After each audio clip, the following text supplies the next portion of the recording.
When the Cold War began, Britain faced a problem that almost no other nation had to deal with. Its empire had vanished, its economy was still recovering, and its military budget was shrinking every year. Yet somehow, the country still needed a frontline tank, capable of standing toe-to-toe with the Soviet Union's rapidly expanding armoured forces. It had to be powerful, reliable, and capable of surviving the harsh realities of modern mechanized warfare. Most nations would build a tank, use it for a decade, and then replace it with a new design. Britain didn't have that luxury, so instead it built something different. A tank so adaptable, so rugged, and so endlessly upgradable that it remained in service for decades longer than anyone expected. That tank was the FV4201 Chieftain, a machine that began life in the early 1960s and then changed, upgraded, improved, and evolved continuously throughout the Cold War. Many tanks of the era were replaced outright. The Chieftain simply refused to die. Every time someone thought it had reached its limits, British engineers found a way to push it further. And across the decades, what started as a straightforward main battle tank grew into a symbol of Britain's determination to remain relevant on the world stage, no matter the challenges. When it first rolled out, the Chieftain had one defining feature: firepower. It carried the legendary 120mm L11 gun, at the time, arguably the best tank gun in the world. It fired powerful, high-velocity rounds with terrifying accuracy, and British tank crews quickly became known for their ability to hit targets at distances where many other tanks struggled. Soviet intelligence reports from the 1970s noted that the Chieftain's gun posed a genuine threat to their best armour. Even if the tank wasn't the fastest or the most agile, the gun alone made NATO breathe easier. But as the Cold War intensified, the Chieftain needed more than just firepower.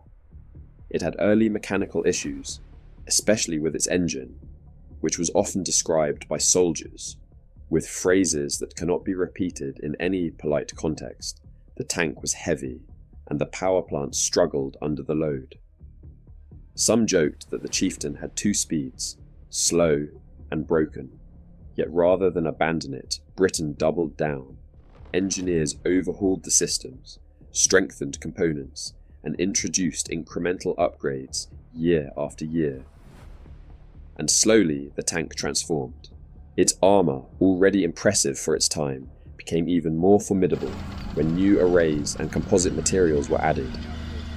The Chieftain's silhouette, low and menacing, made it difficult for enemies to hit, and its turret, deliberately shaped with sloping angles, helped deflect incoming shells.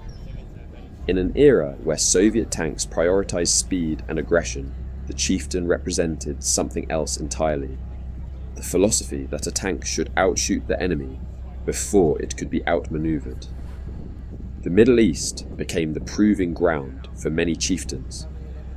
Iran bought hundreds of them before the 1979 revolution, and they played a major role in the brutal Iran-Iraq war. In the harsh desert environment, the tanks were pushed to their limits. Dust, heat, and constant combat exposed every flaw. But the surprising thing was not that the tanks struggled, any machine would, but that they kept fighting year after year. Iranian crews learned how to maintain them, improve them, even modify them in the field. And through sheer necessity, the Chieftain evolved yet again. Some variants received stronger armour, others used improved fire control systems. A few even had entirely new engines installed. No matter the conditions, someone always found a way to keep the Chieftain relevant. Back in Britain, the tank's story continued. New thermal imaging systems were added. Night fighting capabilities improved dramatically. Gun stabilization technology allowed the tank to fire more accurately on the move. What had begun as a tank with early reliability problems was now becoming one of the most capable, long-range tank killers of its era. And as the Cold War rolled forward, the Chieftain's reputation shifted. It was no longer seen as an outdated British machine. It was a serious threat, respected by NATO, and analysed closely by Soviet planners. There were even more unusual evolutions.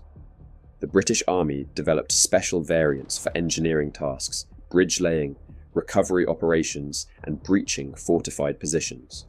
The hull became the basis for a whole family of vehicles.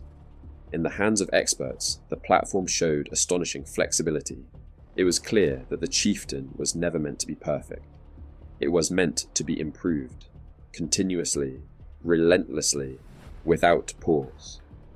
By the 1980s, however, even the most upgraded Chieftains were beginning to show their age. Armour technology was moving forward. Soviet tanks were becoming faster, more powerful, and more heavily armed. Britain needed something new. But instead of retiring the Chieftain immediately, it was kept in service while the Challenger program matured. Even then, some nations continued operating upgraded Chieftains well into the 2000s. That longevity spoke volumes. Most tanks from the 1960s were scrapped long ago. The Chieftain simply refused to fade away. What makes the Chieftain so fascinating is not just its firepower, or its armour, or even its rugged design.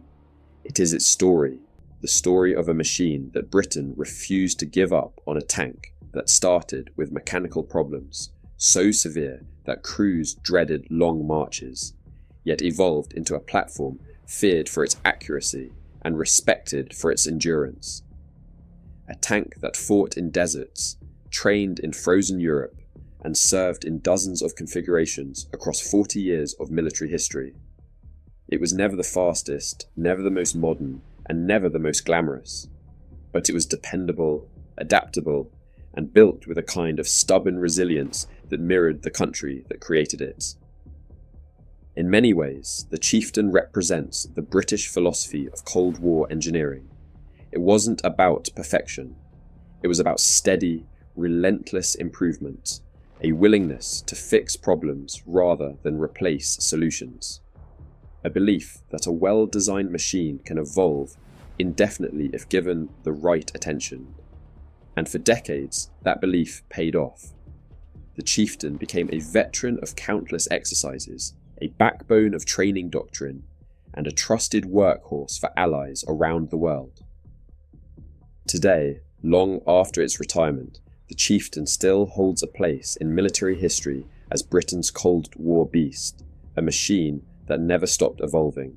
It didn't win wars. It didn't dominate headlines, but it endured.